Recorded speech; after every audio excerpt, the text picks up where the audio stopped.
del rapto de la iglesia. En la primera carta a los Corintios, capítulo 15, que va a ser nuestro pasaje principal, vamos a sentar las bases de esta conferencia y vamos a ver a través de esta serie preguntas como: ¿quiénes se van a ir en el arrebatamiento de la iglesia o en el famoso rapto de la iglesia? ¿Es el rapto de la iglesia lo mismo que la segunda venida de Cristo o son dos eventos con un intermedio de tiempo de separación? Cuando nos vayamos, ¿cómo nos vamos a ir? ¿El cuerpo, el alma o el espíritu? Los que están muertos, ¿dónde están ahorita? ¿Es verdad que los que mueren están en estado inconsciente? ¿Que cuando morimos, hasta que resucitemos, vamos a cobrar la conciencia? ¿O las personas que murieron ya están conscientes desde el momento que murieron? Vamos a ver también de qué forma el espíritu, el alma y el cuerpo están interconectados y quiénes se encuentran ahorita en el centro de la tierra, qué están haciendo en el centro de la tierra y quiénes se encuentran en el cielo. Y nuestros parientes que han muerto o hermanos en Cristo que están en el cielo ahorita, ¿qué están haciendo en el cielo? ¿Nos están viendo? ¿Están conscientes ellos de lo que está pasando en el mundo? Y cuando venga el arrebatamiento, ¿qué va a suceder aquí en el mundo? Cuando estemos en el milenio, porque lo vamos a ver también eso, ¿verdad? ¿Qué vamos a hacer? Nos vamos a seguir reproduciendo. Cuando nos muramos, mi familia va a ser mi misma familia. Voy a conocer a Fido, mi perro. Va a estar conmigo mi perro. Vamos a poder comunicarnos. Nos vamos a conocer. En el cielo vamos a saber quién es Adán, quién es Elías, quién es Moisés, sin que tengamos fotos de ellos. Todas estas preguntas las vamos a contestar en esta serie, el misterio del rapto de la iglesia. En la primera carta a los Corintios, capítulo 15, versículos 51 al 53, dice el apóstol Pablo: he aquí os digo un misterio. ¿Por qué un misterio? Porque en el Antiguo Testamento no se había revelado el arrebatamiento de la iglesia. En el Antiguo Testamento no se había revelado tampoco la iglesia. Esta revelación, tanto de la iglesia como del arrebatamiento de la iglesia, o sea que el misterio consistía en que habría un tiempo en el que una generación de cristianos no íbamos a morir. Íbamos a ser transformados de la noche a la mañana.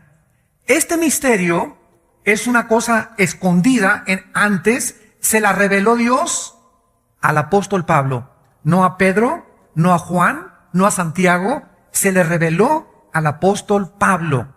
Y Pablo escribió el misterio que lo tenemos que conocer, que es el arrebatamiento de la iglesia y el misterio de la iglesia que se encuentra en el capítulo 3 del libro de los Efesios. Entonces, por eso Pablo comienza diciendo: he aquí les digo el misterio.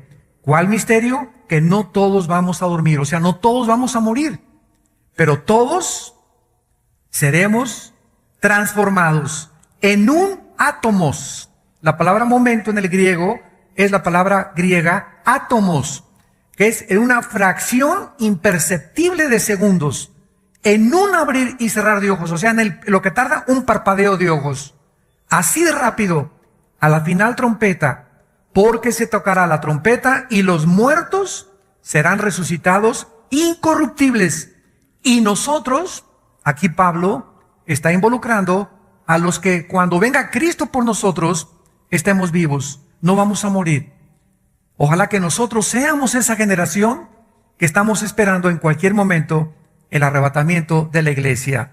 Vamos a ser transformados, nuestro cuerpo.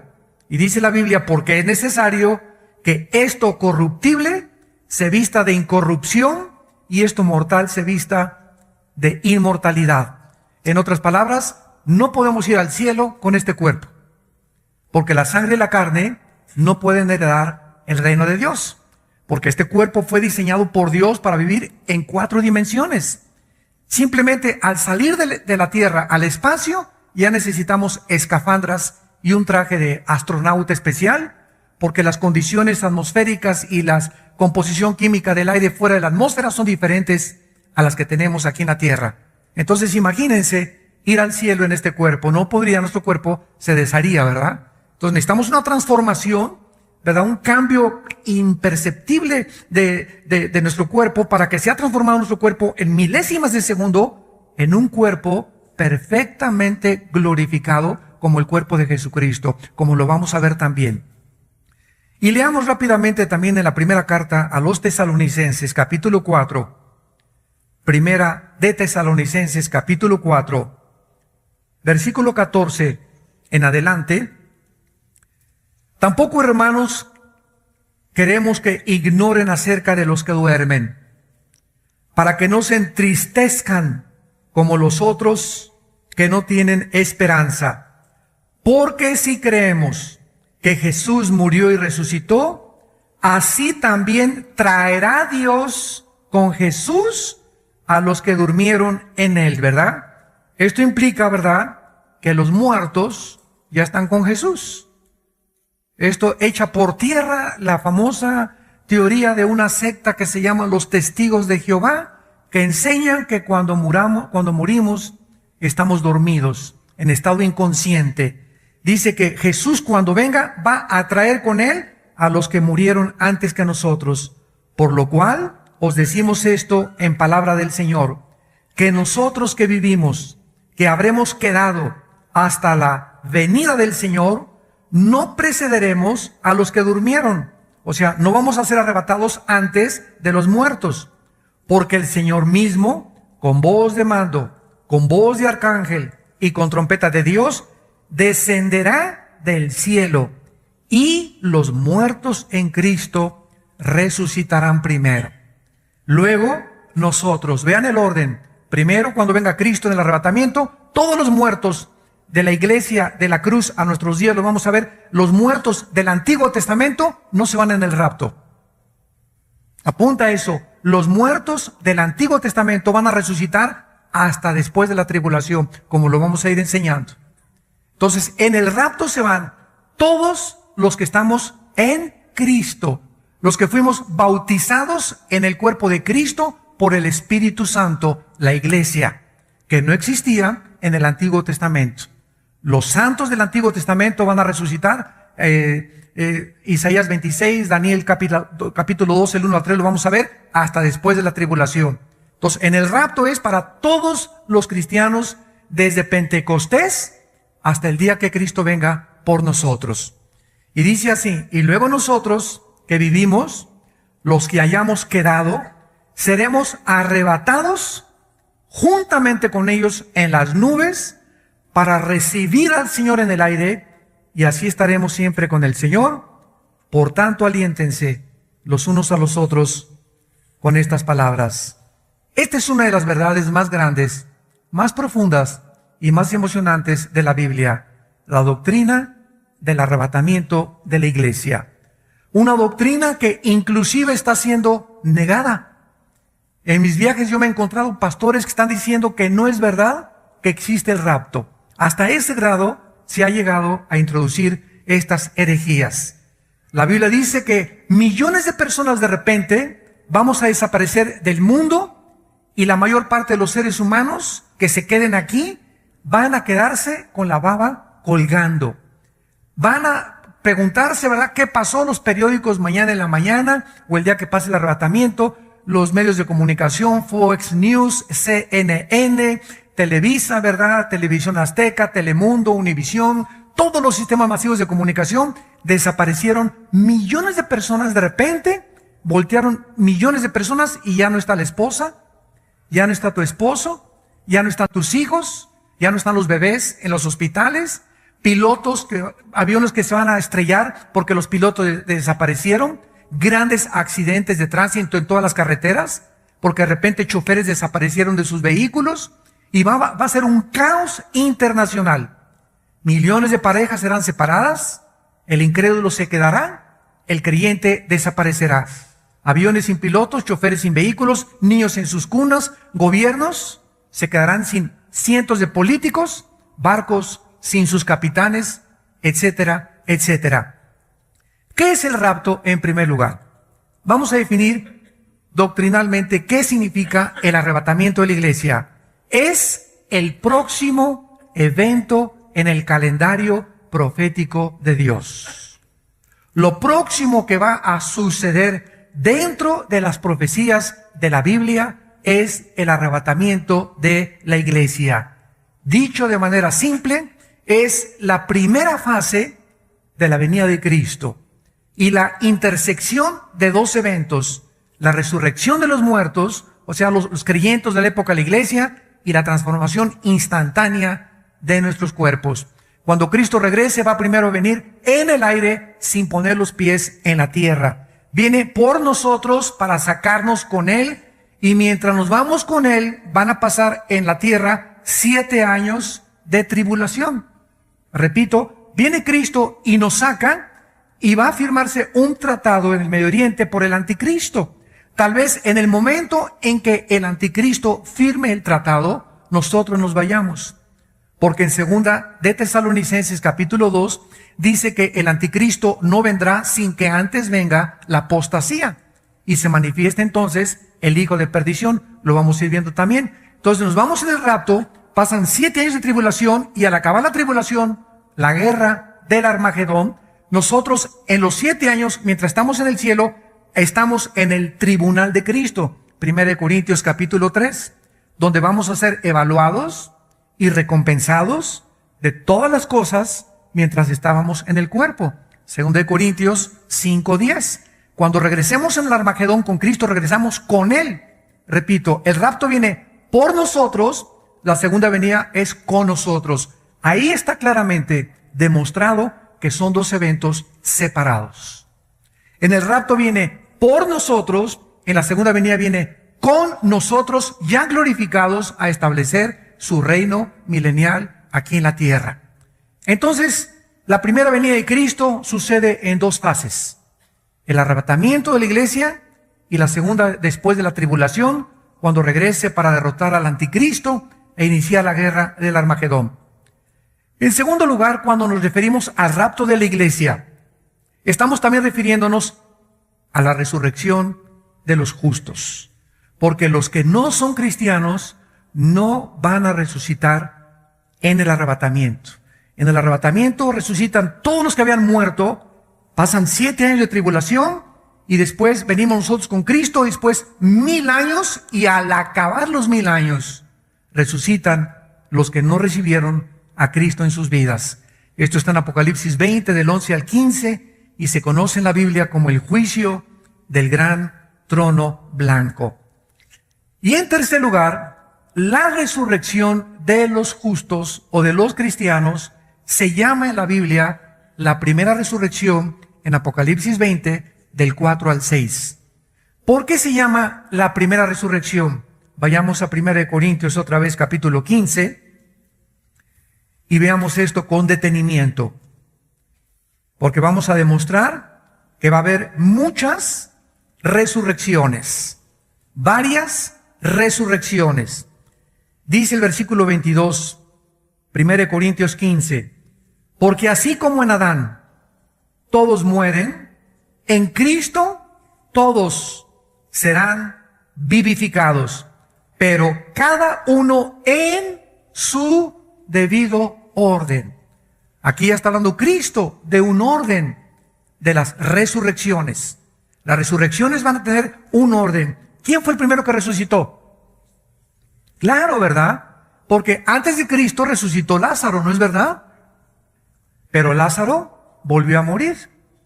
Todos los que resucitaron antes de Cristo volvieron a morir. Pero Cristo es el primer ser humano, el primero, por eso se llama el primogénito de los muertos, que cuando resucita ya no vuelve jamás a morir.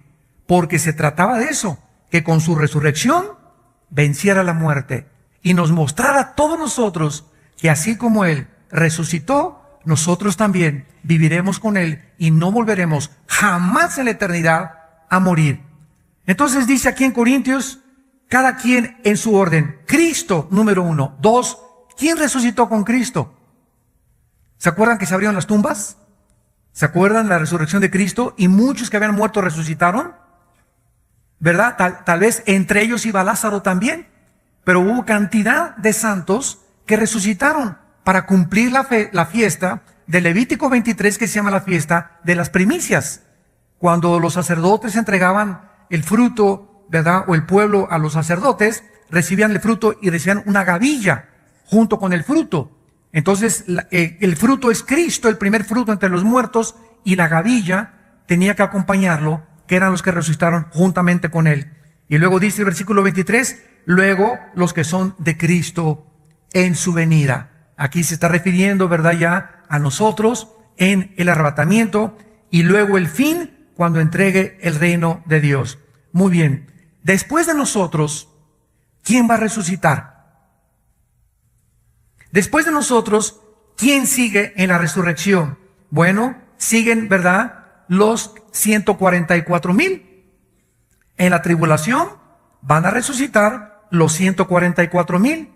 Y ahí ya llevamos 4 resurrecciones. Cristo, las primicias, nosotros y los 144,000. Se ven en Apocalipsis 14 en el cielo, alabando a Dios en el monte Sión. Después de ellos, ¿quién va a resucitar? Los 2 testigos. Apocalipsis capítulo 11. Muchos dicen que es Elías y que es Moisés. Puede ser, puede que no sea, a lo mejor es Enoc y Moisés. Entonces, después viene la resurrección de los 2 testigos, que en Jerusalén los 2 se van a levantar enfrente de toda la gente. Y después de ellos, al final de la tribulación, viene la resurrección de todos los santos del Antiguo Testamento. Qué importante es, santos de Dios, que ustedes tengan esta doctrina y que sepan exactamente, escatológicamente, las profecías de la palabra de Dios. Y después, al acabar el milenio, la última resurrección, los malos, que van a presentarse, y ya vamos a estar nosotros como el gran jurado, donde Dios va a mandar al lago de fuego a todos aquellos que rechazaron y que no quisieron nada con su Hijo Jesucristo. En aquel tiempo, entonces, Dios les va a demostrar que Él nunca mandó a nadie al infierno. Como me dijo una vez una viejita, ay, hermano Alducin, Dios es más bueno que San Crisóstomo. Le dije, sí, Dios es bueno, claro, Dios es amor. Y me dice esta viejita, es que Dios no va a mandar a nadie al infierno porque es muy bueno Dios y al final va a perdonar a todos. Y dije, amén, yo estoy de acuerdo con usted. Dios no va a mandar a nadie al infierno, ellos se van a ir solitos. De tal manera amó Dios al mundo que dio a su Hijo unigénito, para que cualquiera de ustedes en esta mañana y los que vengan a traer los millones por la televisión no se pierdan. Dios abrió sus brazos en la cruz y dijo, los amo. Me acusan de injusto. Una vez me dijo un ateo, oiga, es que no es justo, me dice, dentro de la justicia y la jurisprudencia y las leyes, por aquí, por allá, no es justo que Dios nos culpe de un pecado de Adán y Eva y que hayamos nacido todos pecadores por la culpa de un par como ustedes enseñan de la Biblia. ¿Usted considera eso justo? Y le dije, no, no es justo, tiene usted razón. Y le pregunté, ¿y acaso es justo que alguien pague por usted? Ah, caray. Le dije, pues así como usted acusa a Dios de injusto, también es injusto que alguien haya pagado todas las maldades y todas las blasfemias que usted hizo en la cruz. Y es lo que Dios nos ofrece en la cruz del Calvario, para que Él sea el que justifica y nadie se atreva a decirle, eres un Dios injusto. ¿Me acusas de injusto? Pues es justo que haya muerto por ti y haya pagado por ti, pues es lo que te ofrezco. Que yo pago por ti todas las tonterías, las blasfemias, las fornicaciones, los abortos, los latrocinios, los homicidios que tú has hecho en tu vida. Todo lo pago yo por ti, no tienes tú por qué pagar nada, lo pago con mi sangre y con mi vida en la cruz. Esta es la injusticia más grande, que alguien entre cuando Barrabás había sido el criminal más grande de todos los tiempos y de repente entró un soldado y le abrió la puerta a Barrabás y le dijo, eres libre, Barrabás. Y Barrabás salió, pero ¿cómo que soy libre? ¿Por qué? Porque alguien, el que está allá afuera, pagó por ti. Eso es lo que Dios, el mensaje que Dios nos da. Somos libres. Pero ¿cómo es posible si yo fui bandido, borracho, parrandero y jugador? Marihuano, neurótico, esquizofrénico, 4 o 5 divorcios y maté, etcétera, etcétera. Eres libre. Pero esto no es posible, alguien tiene que pagar. Yo tengo que... No, es que ese es el mensaje del Evangelio y de la gracia de Dios. Dios paga en nuestro lugar lo que nosotros merecíamos pagar por amor de su Hijo Jesucristo. Para que Dios sea el que justifica y que nadie se atreva a decirle a Dios que es injusto. Porque es más injusto que Él haya pagado en nuestro lugar. Muy bien, vamos ahora a ver rápidamente qué sucede cuando morimos. Para comenzar a poner las primeras bases para ir desde la A hasta la Z. Para poder entender cómo se va a llevar a cabo esta reunión de nuestro cuerpo, nuestra alma y nuestro espíritu en el arrebatamiento, tenemos que comprender lo que la muerte física le hace al cuerpo, al espíritu y al alma. ¿Qué sucede cuando un cristiano se muere? ¿Qué pasa con su alma, su espíritu, a dónde se van, su cuerpo, etcétera, etcétera? En primer lugar, la palabra muerte, apúntalo por favor, no significa en la Biblia cesar de existir. La palabra muerte no significa cesar de existir, ni tampoco aniquilación. La palabra muerte significa separación. Separación. Cuando dice la Biblia que nacimos, Efesios 2:1, muertos en delitos y en pecados, ¿qué está diciendo? Que nacimos separados de Dios espiritualmente. Somos espíritu, tenemos un alma, vivimos dentro de un cuerpo. Otra vez, soy espíritu, tengo un alma y vivo dentro de un cuerpo. En otras palabras, mi espíritu y mi alma son realmente mi yo. Y están dentro de una botella, dentro de un envase, dentro de una casa temporal que está sujeta a la corrupción o físicamente a la ley de la entropía. Todo se desgasta, estamos muriendo celularmente desde que nacimos, y este cuerpo cada día se agota y se desgasta hasta que llegamos a lo viejito, ¿verdad? Nacemos chiquitos y llegamos a la vejez, y el alma y el espíritu se van renovando dentro de nosotros. Esto se hace cada vez más viejo, pero el interior, con la palabra de Dios, va haciéndose más fuerte y más fuerte y más fuerte y más fuerte. Cuando Adán y Eva pecaron, el espíritu se apagó, se separó de Dios. Y desde Adán hasta nuestros días, nacemos ¿cómo? Con alma y con cuerpo, exactamente igual que los animales. Porque los animales tienen alma. Entonces, desde Adán hasta nuestros días, todos nosotros nacimos con el alma y con el cuerpo. La única diferencia entre nosotros, aún separados de Dios espiritualmente, entre nosotros y los animales, es que aún cuando nacimos separados de Dios, muertos espiritualmente a Dios, Dios puso dentro del alma la conciencia de la eternidad. Eclesiastés 3:11. Porque los animales no tienen conciencia de la eternidad. Los animales no saben que van a morir. Los animales no tienen conciencia de su existencia, pero nosotros sí la tenemos. Esa es la diferencia entre nosotros y los animales. Cuando Cristo vivía, se acercó a un hombre llamado Nicodemo. Religioso, le decían San Pancracio de Tlalnepantla. Religioso y cumplía con toda su religión, iba a su iglesia miércoles de ceniza, se iba de rodillas a la villa, etcétera, etcétera. Religiosísimo Nicodemo, como todos los fariseos. Nicodemo se acercó a Cristo con su alma y con su cuerpo. Juan capítulo 3, y le dijo a Cristo: Rabí, sabemos que tú has venido de Dios por las cosas que tú has hecho. Y Cristo lo paró en seco. Ya no lo dejó seguir platicando. Y le dijo: Nicodemo, tienes que nacer de nuevo. Estás muerto, separado de mi Padre espiritualmente. Tu religión es almática y tu religión tú la inventaste.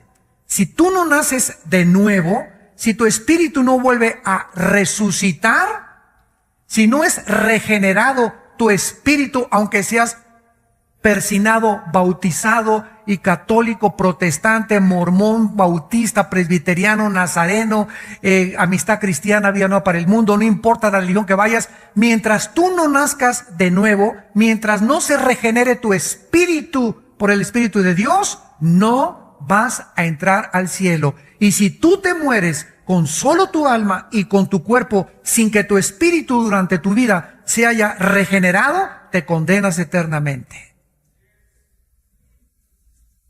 Entonces, Cristo nos trae un mensaje de que necesitamos nacer de nuevo. ¿Qué significa esto? Que cuando entra el Espíritu Santo a nuestra vida, porque el Espíritu es el que vivifica, entra a lo que estaba muerto, al foco, y lo prende. ¿Y quién es un cristiano? Es una persona que ha nacido, que ha vuelto otra vez a resucitar, que comienza a comunicarse con Dios. Porque Dios no es alma, Dios no es cuerpo, Dios es espíritu. Juan 4:24. Y si quieres comunicarte con Dios, y si quieres adorar a Dios, y si quieres servir a Dios, tiene que ser a través de tu espíritu. Pero naciste muerto. Entonces, como estamos muertos espiritualmente, inventamos las religiones.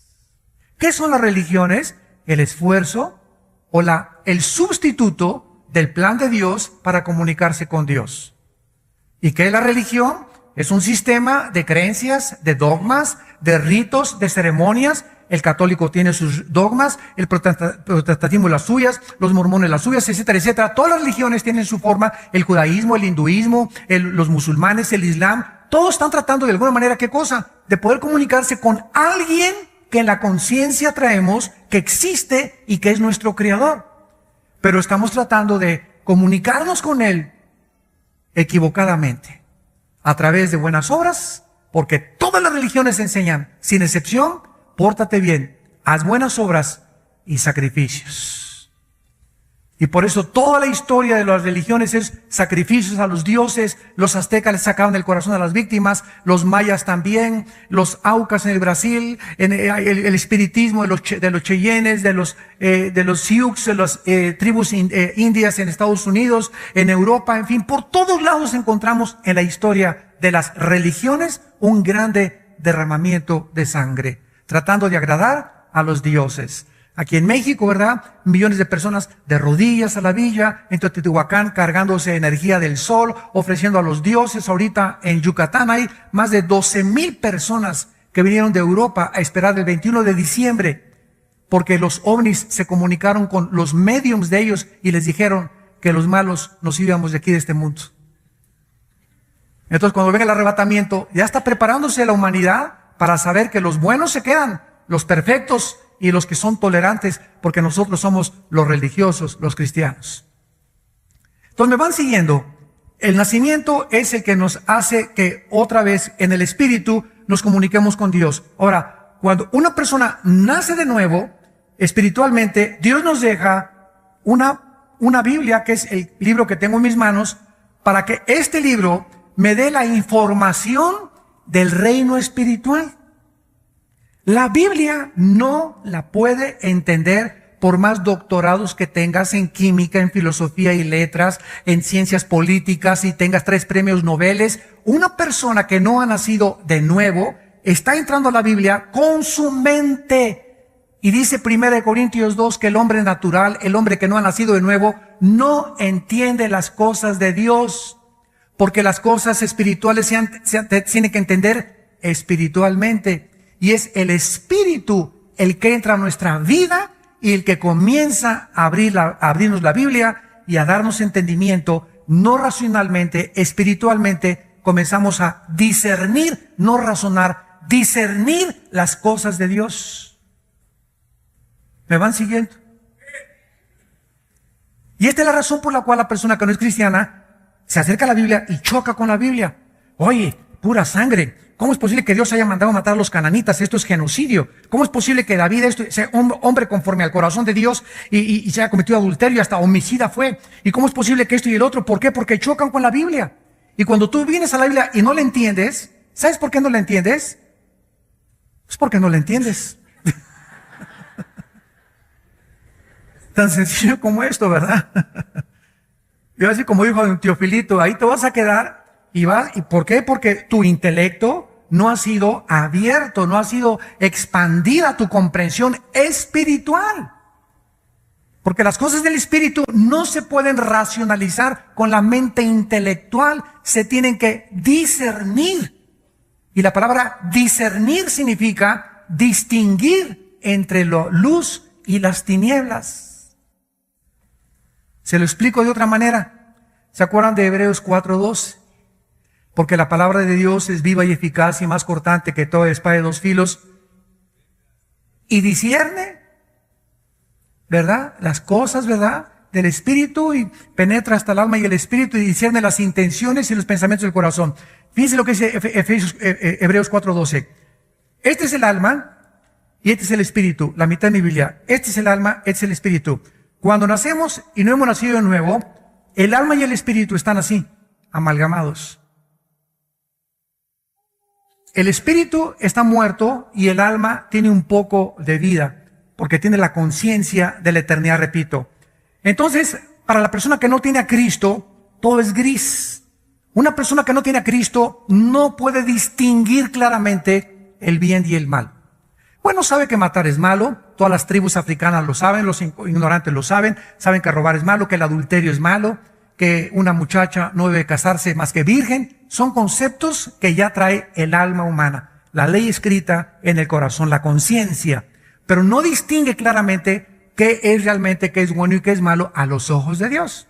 No, pues todo el mundo ahorita vive en pecado y se acuesta con su novio y cuando nos casemos pero antes de casarnos puedo tener relaciones sexuales, el matrimonio gay no hay ningún problema, el aborto no hay ningún problema. ¿Se dan cuenta? Ya en las cosas profundas ya no hay distinción. Ya está así, ya no saben quién es bueno, quién es malo, quién tiene la verdad, quién no tiene la verdad. ¿Será fumar marihuana bueno? ¿Será malo? ¿Será tener 3 esposas bueno? ¿Será malo? Ya no hay distinción. Entonces la palabra de Dios, dice en Hebreos 4:12, cuando entra, separa el alma del espíritu. Solo la palabra de Dios me pone aquí el espíritu y me pone el alma.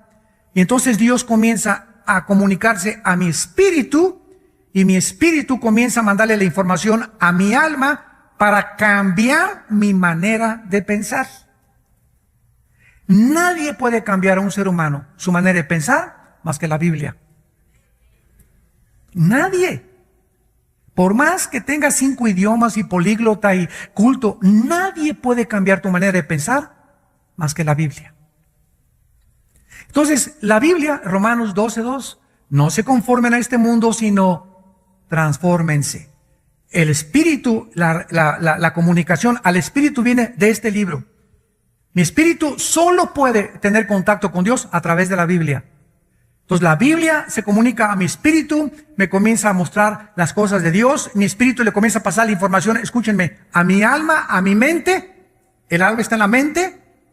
Mi mente comienza a ser transformada. Híjole, tengo que tratar bien a mi esposa. El adulterio no va a ser bendición. Tengo que obedecer a mis padres. Tengo que pagar impuestos. Tengo que hacer esto. Comienzo mi mente a cambiar. Yo tengo que mi dinero dárselo a Dios. Muchas cosas comienzan a ser transformadas en mi manera de pensar. Ya no soy el que yo era antes de que mi espíritu estuviera muerto. Y una vez que mi alma comienza a ser transformada, mi alma comienza a gobernar mi cuerpo. Y mi cuerpo se comienza a convertir en mi esclavo. ¿Que quiero una pizza a las 2 de la noche? Cállese, no le doy nada. Que esa muchacha comienza a relinchar como caballo de las muchachas, ¿verdad? Nada. Señor, ayúdame, ¿verdad? Mi esposa nada más. Y comienzo a decirle a mi cuerpo las pasiones que están dentro de ese cuerpo. Aquí en el cuerpo opera el pecado. Aquí operan los demonios. Los demonios no operan en el espíritu, porque no hay comunión entre el espíritu y las tinieblas. Si hay demonios en tu vida, no están en tu espíritu. Por eso un cristiano no puede ser poseído, porque le pertenecemos a Dios. Pero puede ser influenciado en tu cuerpo y gobernar tu cuerpo y dominar tu cuerpo y crear de la pornografía un hábito, una obsesión, del alcoholismo, de las drogas, del odio, etcétera, etcétera, que infectan a tu alma. Porque cuando el cuerpo no se somete al alma, la mente es infectada. Entonces se dan cuenta cómo es y cómo opera mecánicamente la transformación bíblica del cristiano. El espíritu tiene que nacer de nuevo. El espíritu tiene que ser alimentado con la palabra de Dios. Mientras más leo la Biblia, mientras más medito, mientras más tengo comunión con Dios, más mi mente se renueva. Y mientras más se renueva mi mente, más fuerte soy mentalmente, porque mi cuerpo trae una fuerza como ustedes no se imaginan. Cristo se lo dijo en Getsemaní, el espíritu está presto, pero la carne es débil, débil, débil, débil. Y por eso le pregunto a una persona, ¿por qué fumas? ¿Qué no sabes que el cigarro te infecta las encías, la laringe, el esófago, todo, y que el alcohol te amuele el hígado? Sí, sí lo sé, hermano, pero no puedo dejarlo de hacer. O sea, esa persona tiene una fuerza en el cuerpo mucho más grande que su fuerza de voluntad. Yo sé que la pornografía me afecta, pero soy adicto. Hay algo que me lleva a la pornografía y que yo sé que está mal, pero me lleva contra eso y veo que mi cuerpo vence a mi alma, vence mis pensamientos. ¿Por qué? Porque tu alma no está renovada. Eres débil mentalmente y la fuerza de voluntad no sirve. Dice en Romanos 8, si por el Espíritu vences la carne, vivirás. Muy bien. Una vez que hemos comprendido más o menos esto, vamos a ver ahora a continuación, en segundo lugar, en el capítulo 35 del libro del Génesis, la diferencia entre el espíritu y el alma. Hay algunas enseñanzas de algunas iglesias que enseñan la famosa dicotomía, dicodos, que el alma y el espíritu es lo mismo y que son términos intercambiables. ¡Qué gran error! Tanto etimológicamente, la etimología es la rama de la ciencia que estudia la raíz de las palabras. Y saben ustedes que casi todos los lenguajes vienen del latín y del griego. Entonces, cuando estamos una etimología o cuando estamos hablando de palabras, qué importante es definir qué estamos diciendo, ¿verdad? Yo en mis debates que tengo con los ateos o con comunistas o con musulmanes en la televisión, en el radio, siempre me enfrento con lo mismo. Me encuentro con personas que quieren debatir conmigo y están usando términos que ni ellos mismos conocen. Entonces tengo que regresar, oye, ¿qué quieres decirme con lo que tú me estás, con esa palabra que usaste? Entonces cuando comenzamos a definir los términos, comenzamos ya a aclarar un poco más la comprensión de la mente para poder tener un diálogo más comprensible o más racionalmente contra estas personas. En Génesis 35, en el versículo 18 y en el versículo 29, encontramos, como más adelante en el Nuevo Testamento, muchos más, que el alma y el espíritu son dos entidades totalmente diferentes. Dice así Génesis 35, 18. Aconteció que al salírsele, ¿qué cosa? Apúntalo ahí en tu Biblia. Esa palabra alma es la palabra hebrea nepesh, así como suena N-E-P-E-S-H, nepesh. La palabra, la letra o las letras SH en el hebreo se pronuncian en hebreo como J. Entonces se pronuncia nepej. Y los judíos, como los alemanes, ponen mucho énfasis en el no voy a hacer otra cosa, ¿verdad? No se asusten. Nepej. Entonces, por ejemplo, dicen Yeshua a Mashiach. O sea, Jesús el Mesías. Se escribe Mashiach. Jesús el Mesías en el hebreo. Pero se pronuncia la CH. Yeshua Mashiach. Y siempre pronuncian dándole mucho énfasis a la palabra J en el hebreo. Entonces, la palabra nepej, alma. Ahora, el versículo 29. Y exhaló Isaac, ¿qué cosa? El ruach, que se escribe R-U-A-C-H, ruach en el hebreo, y se pronuncia igual, ruach. Aquí vemos que al morir dos personas diferentes, el Espíritu Santo nos muestra que se salieron de esa persona dos cosas de un cuerpo muerto. Cuando morimos hay dos cosas que salen de dentro de nosotros: el alma, nepej, y el espíritu, roach. Estas dos palabras, etimológicamente, que significan dos cosas distintas, nos muestra que son diferentes. Como Hebreos 4:12. La palabra de Dios discierne el alma y el espíritu. 1 Tesalonicenses 5:23, para que todo vuestro ser, espíritu, alma y cuerpo sean guardados irreprensibles en la venida de Cristo. Entonces, yo no encuentro, ¿verdad?, ninguna discrepancia o ningún argumento para sostener que el alma y el espíritu son diferentes. Ahora muy bien, ¿cuál es la diferencia? Apúntalo. El alma es el centro de nuestras emociones, sentimientos, la voluntad y el intelecto. Otra vez, el alma es el asiento de las emociones, los sentimientos, la voluntad y el intelecto. Y el espíritu es la parte inmaterial del ser humano a través de la cual conocemos, servimos y adoramos a Dios, porque Él es espíritu. Otra vez, no se conoce a Dios con el alma, con la mente, se le conoce en el espíritu. El espíritu le pasa la información a la mente. En segundo lugar, no podemos a Dios servirle a través de nuestras obras muertas, sino a través de nuestro espíritu.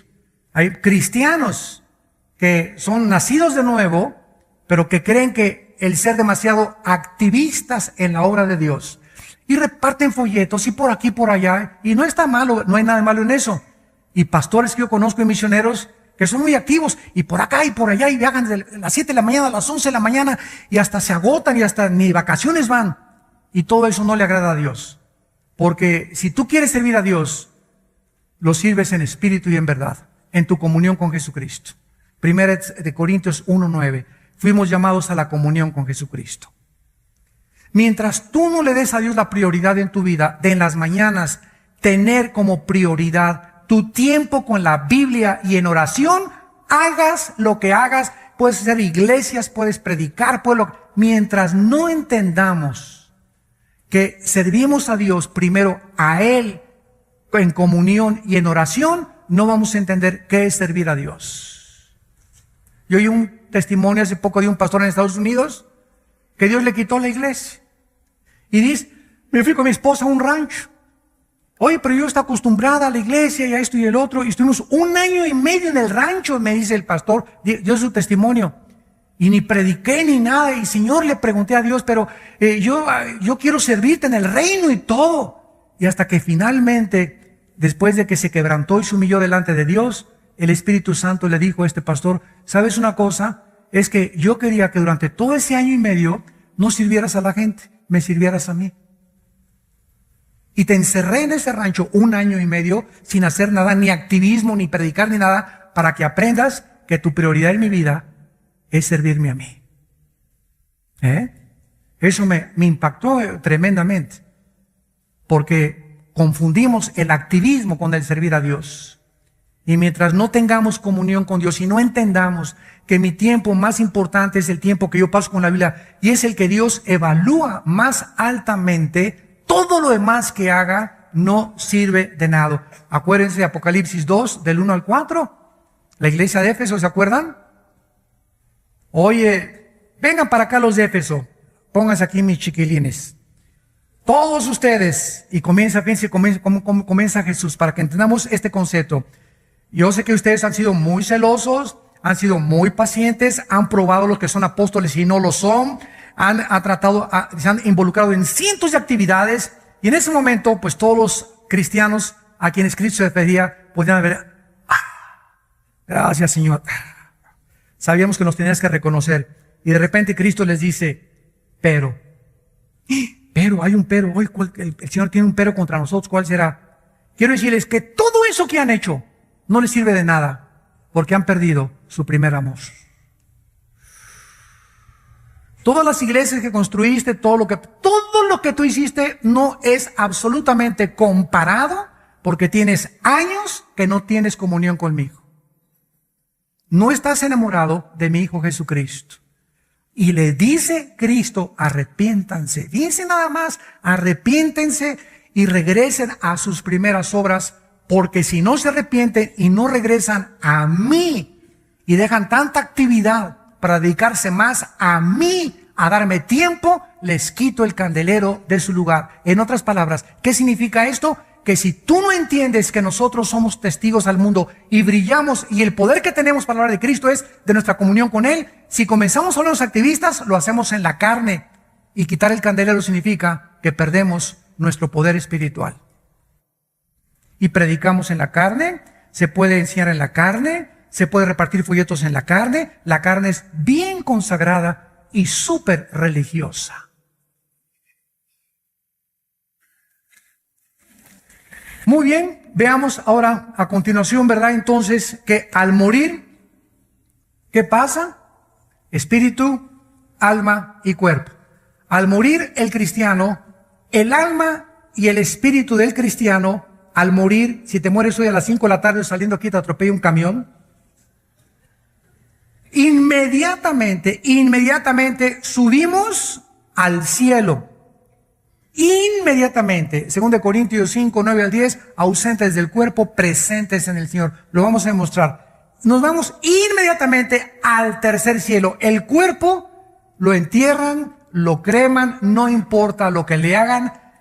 Si lo creman o no lo quieren cremar, es opción, cada quien esté convencido en su mente, no hay ninguna ley en el Nuevo Testamento. Mateo 10 dice que no importa lo que hagan al cuerpo, ya sea que no te cremen, ¿verdad? De todas maneras, si no te creman, te comen los gusanos.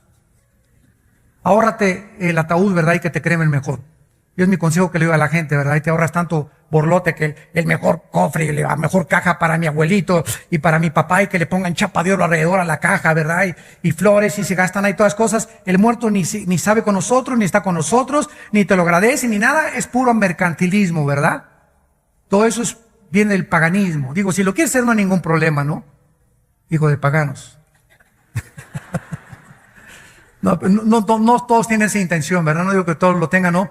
Pero cuando comenzamos a despertar espiritual, nos damos cuenta, ¿verdad? Que pues mejor que lo creme, ¿verdad? Ya se acabó tantas cosas, un botecito, ¿verdad? Te ahorraste, hasta el hoyo en el panteón te ahorraste, ¿verdad? Entonces, nos vamos inmediatamente al cielo, el cuerpo se queda adentro, y dice la Biblia que cuando Cristo viene al arrebatamiento, tu espíritu y tu alma vienen con Cristo, ¿te acuerdas? Y traerá Dios con Él, a los que durmieron con Él, a los que murieron, por eso están con Cristo. Y entonces los muertos, tu cuerpo, va a resucitar. 1 Tesalonicenses 4, va a resucitar. Y en el aire, cuando venga el arrebatamiento, nos juntamos con nuestra alma y con tu espíritu, con un cuerpo glorificado. Completamente glorificado. Y así ya estaremos para siempre con el Señor. Pero, mientras estamos en el cielo y no hemos recibido el cuerpo glorificado, ¿tenemos algún cuerpo intermedio en el cielo? Vayamos a Apocalipsis capítulo 6. ¿Con qué cuerpo estamos en el cielo o somos como Gasparín, el fantasma? No, de ninguna manera. Veamos lo que la Biblia nos enseña de nuestros hermanos y hermanas que ahorita están en el cielo, y veamos tantos detalles que se nos revelan de los que están ya en el cielo ahorita, antes que nosotros. Dice Apocalipsis 6, del 9 al 11. Cuando abrió el quinto sello, vi bajo el altar las almas. O sea, Juan estaba viendo con sus ojos, vio almas. Si fueran como Gasparín, incorpóreos, inodoros, transparentes, ¿verdad? No podía ver nada. Vio algo y él sabía que eran las almas. O sea, el ego, el yo de estas personas muertas. ¿De quiénes eran? De los que habían sido muertos por causa de la palabra de Dios y por el testimonio que tenían, de los mártires. Ahí Juan vio a los mártires en el cielo y clamaban a gran voz. Estas personas en el cielo tienen cuerdas vocales. En el cielo hay comunicación. Estos muertos no están así, ¿verdad? En un ambiente. No, ¿verdad? Se pueden comunicar. Y se pueden comunicar con Dios. Y nos damos cuenta entonces que tienen cuerdas vocales. Que hay todavía, el cuerpo está abajo en la tumba, pero las almas se pueden comunicar. Porque está comprobado, ¿verdad? Que, por ejemplo, el cerebro no es el que hace los pensamientos. Ustedes saben que fue uno de los argumentos más fuertes que yo he encontrado contra el ateísmo. El ateísmo establece que somos materia, básicamente el materialismo. Y el ateísmo se estrella porque tú le dices a un ateo, oiga, espérenme una cosa, pero la materia nunca producirá los pensamientos. Ha sido uno de los argumentos más fuertes que tengo contra el ateísmo. Si tú dices que todo fue material y venimos de la materia, etcétera, etcétera, ok, pero ¿quién le puso a la materia los pensamientos. Los pensamientos en nuestra mente pertenecen al mundo invisible. Síganme con cuidado. No son materiales los pensamientos, ¿correcto? Entonces pertenecen al mundo espiritual. Y por eso es que los demonios, como nuestros pensamientos operan en el mundo espiritual, intangible, no terrenal, no físico, no material, los demonios y los ángeles tienen acceso a nuestros pensamientos. Y por eso Dios quiere que cambiemos nuestros pensamientos, porque si nuestros pensamientos nos domina el mundo espiritual. Pero si mis pensamientos comienzan a ser transformados por la palabra de Dios, comienzo con mis pensamientos a darme cuenta que mayor es el que está dentro de mí que el que está en el mundo. Porque cuando vengan pensamientos a atacarme de tentaciones pornográficas o sexuales, o de alcohol, o de drogadicción, o de robo, o homicidio, mi mente está fortalecida para rechazar eso. Y me doy cuenta que soy un guerrero de Dios. Te has convertido en una guerrera de Dios, porque has vencido. Y eso es lo que significa que hemos vencido por la palabra del testimonio y por la sangre del Cordero. Entonces, los pensamientos pertenecen a otro ámbito que no es el material, señor ateo, con el respeto que se merece. Los pensamientos pertenecen a un mundo que no se puede ver más que a través del Espíritu y de la Biblia. Entonces, en el cielo sigue la comunicación y dice la Biblia a continuación que estas almas no solamente se comunican, sino que también están junto a Dios, porque le están hablando a Dios hasta cuándo y reconocen que Él es el Señor, que Él es santo y que Él es el único verdadero del universo.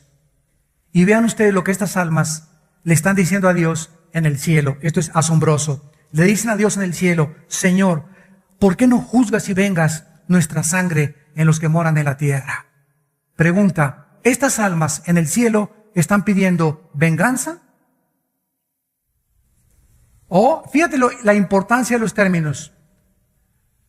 Es que el juez que me condenó a muerte se quiso vengar de mí. Espérame tantito, pitirijas, cuijas, chijas. El juez y la ley que te condenó a muerte, cuando se ejecuta la pena capital, no es venganza, es vindicación a la sociedad del mal que tú hiciste. Entonces, no confundas la venganza con la vindicación. Estas almas no están pidiendo venganza, están pidiendo en el cielo: Señor, ya acaba con tantos crímenes, Padre Santo, acaba con tantas violaciones, con tanto derramamiento de sangre. Oh Dios, ¿cuándo va a ser este momento? Porque ellas saben en el cielo que nos están viendo. Esto significa que nos están viendo y que saben que no ha acabado en el mundo todavía el borlote que tenemos aquí abajo. Y le están diciendo a Dios: ¿hasta cuándo? Dios no puede decirles cuándo, porque las cosas secretas pertenecen a Dios. Entonces Dios no les contesta a estas almas y simplemente en el cielo se les dice, ¿verdad?, que se les dan vestiduras blancas hasta que esperen todos los que han de ser muertos como a ellos. Y entonces sabrán cuándo el tiempo ha llegado. Porque ni el diablo conoce el tiempo final del Señor Jesucristo. Nadie sabe el día y la hora de cuando Cristo acaba con todo, más que Dios. Esto le pertenece a la sola potestad de Dios. Los tiempos cronológicos y los kairos de Dios le pertenecen solamente a Dios. Y dice el versículo 11, y se les dieron vestiduras blancas. O sea, tú no puedes vestir a Gasparín, ¿verdad? O sea, hay un cuerpo intermedio en el cielo, pero esas vestiduras no están vistiendo a un cuerpo glorificado. Hasta que esas almas bajen con Cristo en el arrebatamiento, sus cuerpos resuciten, su ADN. El ADN, el código genético hereditario, el ácido desoxirribonucleico, del cual está formada cada una de nuestras células, billones de células que tenemos en el cuerpo, ahí está escondida toda la información de quiénes somos. Tenemos billones de células y en cada célula está el software de Dios. Señor ateo, ¿quién le puso ese software? Se hizo solo, ni siquiera un chango le contestaría eso. La información, ¿de dónde viene? La información tiene que venir siempre, señor ateo, de una persona inteligente. Si usted se encuentra un CD y lo mete en una computadora, ¿quién le puso esa información al CD?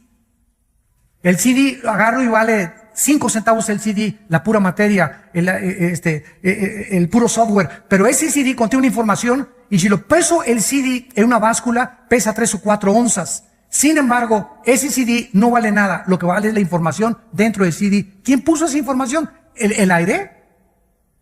Oiga, aquí hay una información codificada impresionante, que cuando nacemos, las 23 células de mi madre y las 23 células de mi padre, los cromosomas, se juntan y alguien le dice, tú vas a hacer a la semana corazoncito, a las 3 semanas se forma el corazón, comienza a bombear ahorita, esta va a ser la oreja, esta va a ser la piel, esta va a ser el páncreas, este va a ser el sistema digestivo, esta va a ser la piel. Oye, ¿se hizo solo? Aquí hay una información codificada. ¿Quién está dando órdenes a ese cigote para que comience a desarrollarse dentro del vientre de nuestra madre? Nuestro ser. Estudia, señor ateo, la formación de un ser humano desde los primeros días hasta el 9º mes que nacemos al mundo. De qué forma tan mecánica y tan consecutiva y tan consistente cada cosa se va formando de una forma perfectamente bien planeada y organizada. Y la orejita ya, y el corazón, y comienza a bombear la sangre y todo eso, ¿verdad? Es como si dijeras, esa fábrica de llantas se hizo sola. Nos damos cuenta que profesando ser sabios, nos hicimos necios. Y se les dijo a estas almas que se esperaron a que se completara el número de sus hermanos que iban a morir en el cielo. Así pues, esta palabra dormir, que se usa koimao en el griego, viene de koimetería, que significa cementerio, lugar donde duermen los cuerpos. De ahí viene la palabra cementerio, de la palabra griega koimetería. De ahí viene la palabra dormir. Entonces, cuando dice la Biblia, y durmió, significa que el cuerpo es el que está dormido, pero nuestra alma y nuestro espíritu está en el cielo. Oremos. Padre, gracias por tu palabra en esta mañana. Gracias, Señor, porque tu Espíritu Santo nos va a ir abriendo en esta serie, poco a poco, Señor, el entendimiento para ver las maravillas de tu ley. Oh Dios, cuántas cosas escondidas tienes para nosotros, grandes e incomprensibles. Oh profundidad de las riquezas de la sabiduría y el conocimiento de Dios. Porque ¿quién conoció la mente de Dios? Más que el Espíritu que todo lo escudriña. Gracias, Señor, por habernos dado tu Espíritu y habernos dado un espíritu de sabiduría, de inteligencia, de conocimiento y de discernimiento espiritual, y habernos permitido entrar a este mundo espiritual que el ser humano está intentando entrar a través de la brujería y de las religiones y del ocultismo equivocadamente, pero que la Biblia nos dice que es Jesucristo el que nos vino a abrir la puerta al mundo espiritual, porque Él dijo que nadie te conocía a ti más que Él y aquellos a quienes Él les quiera revelar a través del arrepentimiento de sus pecados y la aceptación de que Él pagó en una cruz en nuestro lugar. En esta mañana, todos ustedes también por la televisión que quieran aceptar a Cristo en su vida, ahí desde tu lugar, dile a Dios. Tal vez estás en un hospital viéndonos, en una sala, en un cine, en un bar o en tu casa. Dile a Dios, Señor, cosas grandes e incomprensibles que no entendía, las comienzo a entender. Y ahora comprendo que tú eres Dios y que yo necesito despertar espiritualmente, resucitar espiritualmente para poder caminar contigo y entender tus pensamientos. Me arrepiento de mis pecados.